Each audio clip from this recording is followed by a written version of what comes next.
And we are back with the third segment of the GSMC Basketball Podcast, brought to you by the GSMC Sports Network. And in this third segment, we are going to do a quick recap of all the games that happened last night. There were only 2 of them, so it'll be relatively short, the recap, but I'm going to be talking about each team that played and their playoff chances, what I think each team is their ceiling, and what I think is the worst thing they could possibly do. So, the Boston Celtics, they ended up playing the Hawks.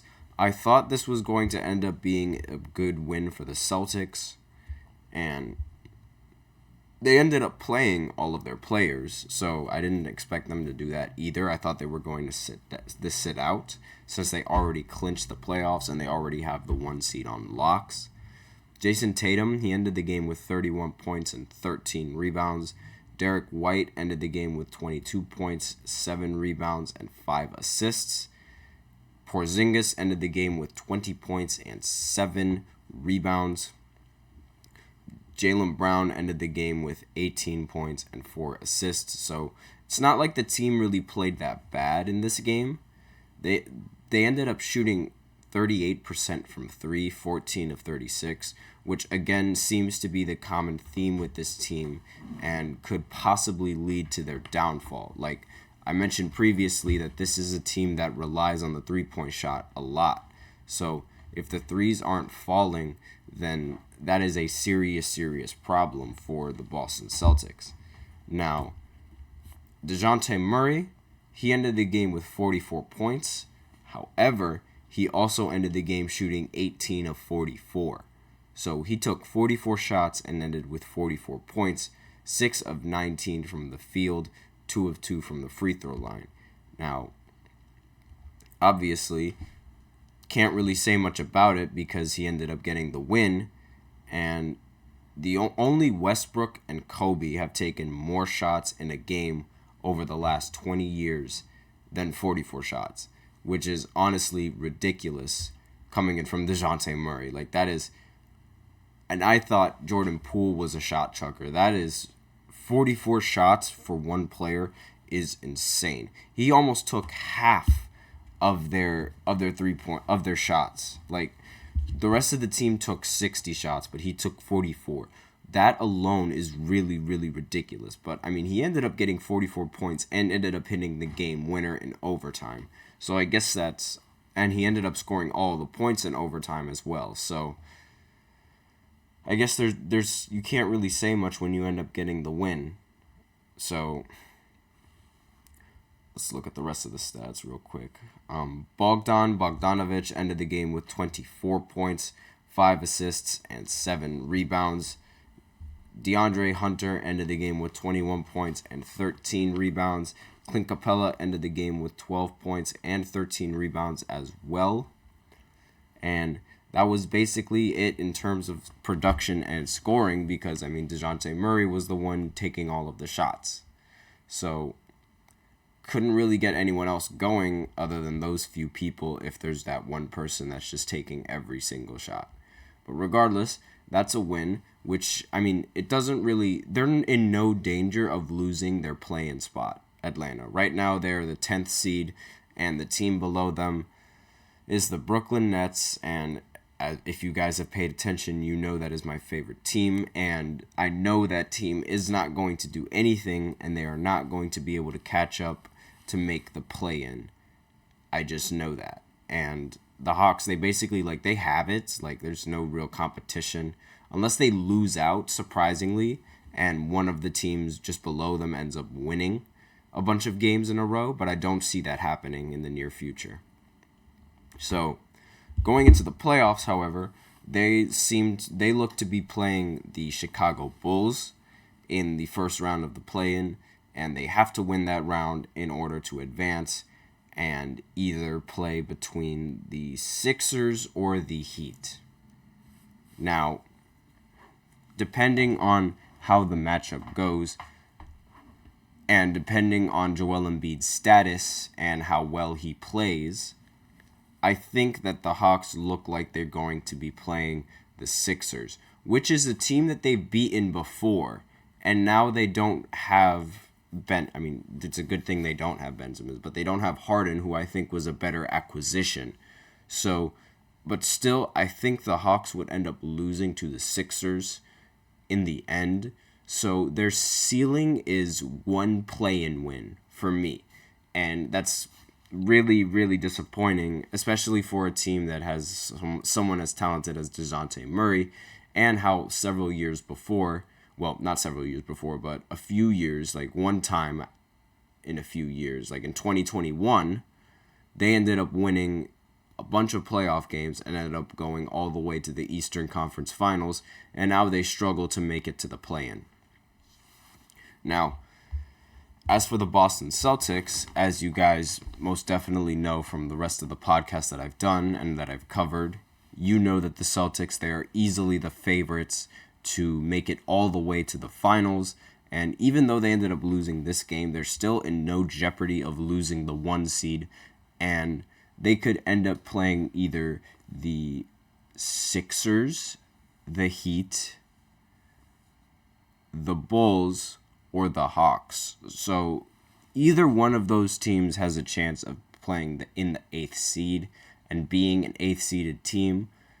And with that in mind, I just don't really see the Celtics losing to any of those teams at all. I don't see them losing to the Bulls. I don't see them losing to Atlanta again in a series nonetheless. And I don't expect them to lose. I don't expect them to lose to the Sixers. Because every single year, the Boston Celtics, they always beat the Sixers. With or without Embiid, does not matter, and I just don't really see them losing in the first round. Then, the only team that I could really see them losing to, just in the East, is the Bucks or the Knicks, and even then, the Celtics, well, the Bucks and the Knicks should be more afraid of the Celtics than the Celtics should be afraid of either of those teams. So, really, the only team that genuinely has a shot of beating them is the Denver Nuggets. And the Denver Nuggets are they're the only team that has beaten them twice. And they are the defending champions, and they're probably the biggest threat to the Boston Celtics championship success. Now, if that's not the team that they're going to be playing against, another terrible matchup could be the Clippers, because the Clippers have pretty good perimeter defenders to defend Jaylen Brown and Jason Tatum with Kawhi Leonard and Paul George, and they could make a really good run if they play well. The Clippers haven't been playing well, however, as well as the Celtics even, so I think the ceiling for the Celtics is going to be the NBA Finals and Championship, and the lowest point that they could hit is losing in the Eastern Conference Finals. I think that's the lowest that they could go. If they do it again, because they have a really bad history of losing in the Eastern Conference Finals in the previous decades that have been going on. So those are those teams, and those are the teams in my opinions on their playoff predictions, and like where their ceiling is and where their low point is. Next game on the list is the Pelicans going up against the Bucks. So the Pelicans ended up winning 107-100, and this was a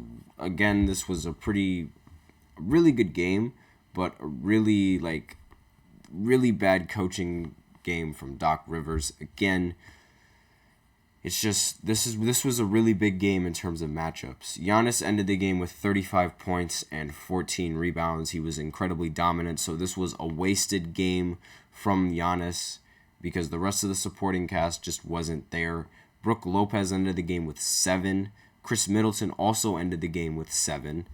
And Damian Lillard ended with 20, was the second best scorer in the game, which really says something because 20 points being the second best scorer, it could either mean one of two things. Either the rest of the team was playing really well, or no one was playing really well. And in this game, no one was really playing well.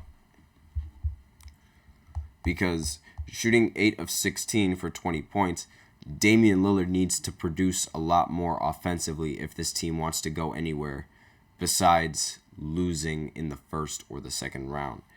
And Chris Middleton shot 3 of 12. That is not helping the team whatsoever. He really needs to step up his game come playoff time. And on the Pelicans side, CJ McCollum ended up out-dueling Damian Lillard in this matchup.